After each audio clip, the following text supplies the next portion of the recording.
Boris has written the most extraordinary article in the Mail. I don't know if you've had access to it, but essentially, condemning all critics of Donald Trump as, lefty bedwetters and intergalactic morons or something, and saying Trump is a force for good against bad and is systematically ridding the world of evil autocrats, pernicious dictators, and really we should simply put him on top of the Christmas tree with the other angels. I mean, I wonder whether you agree with Boris, whether you think he has any iota of a leg to stand on this one. Well, Happy New Year to you as well, Vanessa. Look, I think that President Volodymyr Zelensky of Ukraine would find it very, very difficult to recognise the Donald Trump that he's dealing with in that characterisation that's been offered by the former Prime Minister, and the former Prime Minister himself, who spent not only his time in office, but also large amounts of time out of office, trying to persuade, for example, Americans in Congress, and indeed the Trump administration, that it's absolutely vital to stick to the rules-based international system of law and order and to absolutely punish Vladimir Putin for his aggression in Ukraine, does not sound to me like the same Boris Johnson who is arguing that Donald Trump, who's trying to force on Ukraine a peace largely in Russia's favour, is in any way systematically destroying all of the autocrats on the world stage. I mean, so far he has taken out Nicolas Maduro, conveying him to the Metropolitan Detention Centre in New York and to the federal court system there, but he's kept in place Nicolas Maduro's regime, and indeed is still at this point not calling for the Venezuelan opposition leaders who live overseas in exile to be allowed even to return to Venezuela. He's not talking at all about any kind of foreseeable transition to democracy in Venezuela. He wants to strike a deal with President Delcy Rodriguez, who was Maduro's vice president, in order to get his hands on Venezuelan oil. That's all he's doing in Venezuela. And I always ask you the same thing. Forgive me sounding like a broken record, but what is the response in America to Trump's extradition, or you might say abduction, or whatever you want to call it, of Maduro?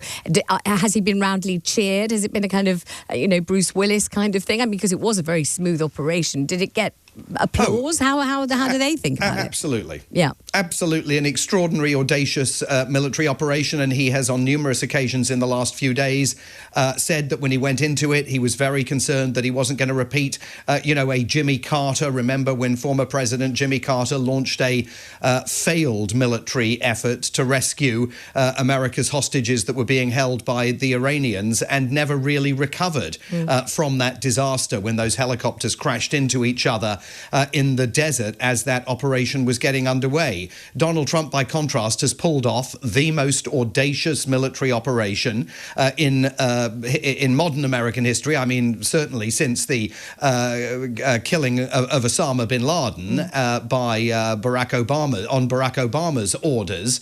And yet, the fact that he's left the Venezuelan regime in place, while the president is, I think, securing applause for having taken out Maduro, and certainly there's no one in Washington, D.C. or the broader United States that is defending Maduro's shameful conduct in office and is jailing of over 800 political prisoners, most of whom, the vast majority, still languish in Venezuela's gulag.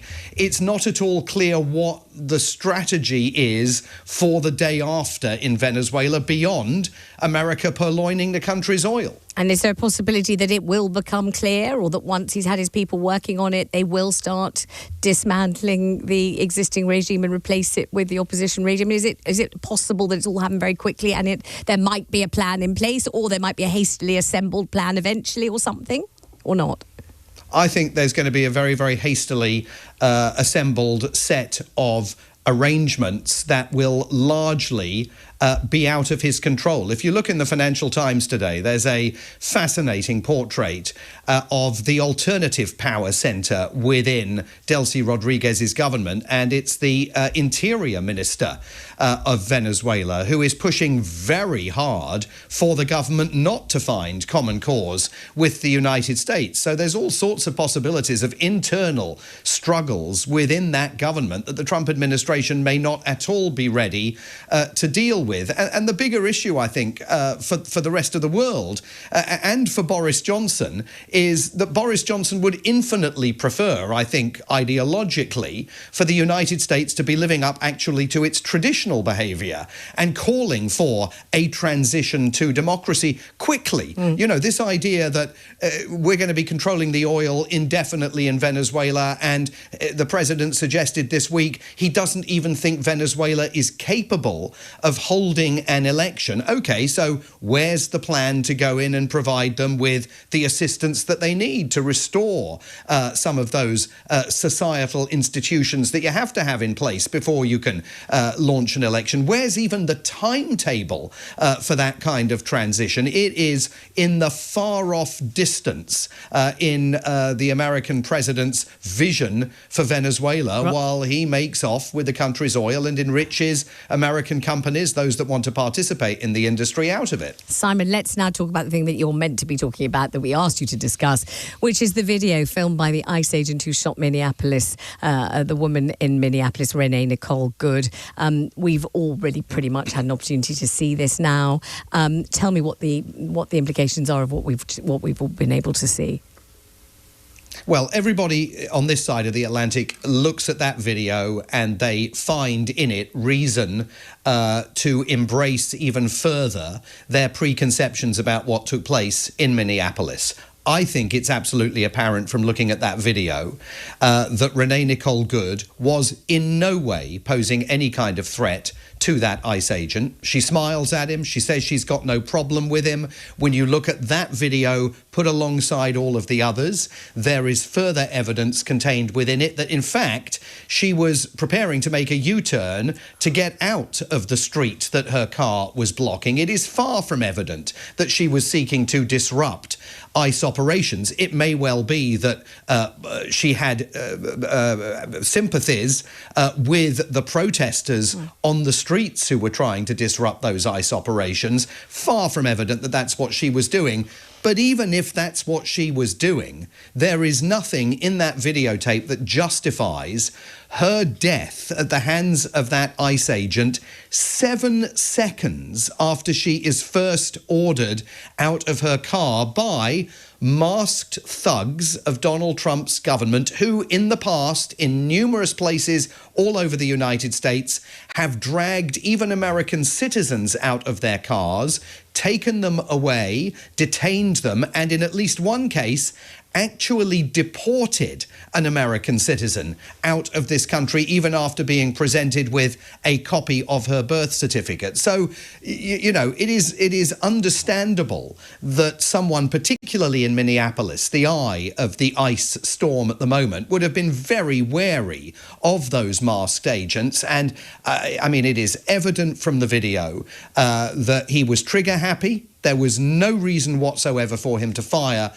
those fatal shots at her. And it's also evident here that the investigation into this, which is being led by the FBI, is not designed to do anything other than prove that the ICE agent should not be facing any kind of charges. I mean, you know, the goose is already cooked. That was clear from what Vice President J.D. Vance said at the White House a couple of days ago when he described the ICE agent as a hero. I mean, they are not going to, under any circumstances, be bringing criminal charges against him. They're going to continue dragging Renee Good's reputation through the mire. I mean, your voice and the things you're saying seem to denote a kind of a combination of being utterly horrified and also resigned. But I'm wondering, you know, what you think or fear the implications of this will be. And I've got a personal friend who had to spend some time in New York because his wife was drafted there for work, so he went over with her. He's a man of colour.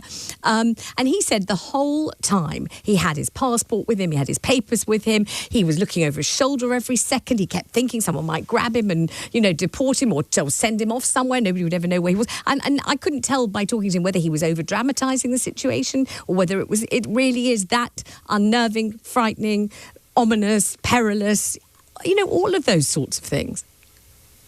Yeah, I mean, I don't think he is over-dramatising the situation. I think one would be very sensible to go out with all of your papers. I mean, I certainly have mine with me on a daily basis.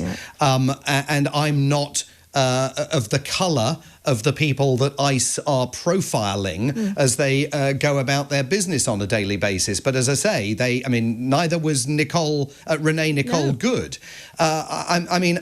Yes, I'm resigned to it in the sense that it is absolutely clear that ICE operations are only going to intensify, and that the government has given them this week basic impunity. They've basically said to ICE and the Border Patrol, as a result of this incident in Minneapolis, you can do whatever you want. We've absolutely got your backs.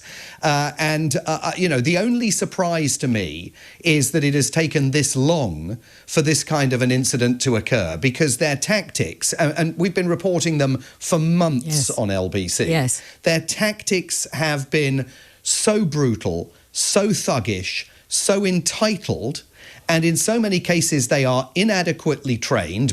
Some of them, NBC News has done the work on this, have gone into the field without even basic background checks having been completed into where they've come from and what they've done previously. And of course the government's offering hefty signing bonuses when you join. You can sign up and immediately get $20,000 in your bank account from the US government just for joining the force.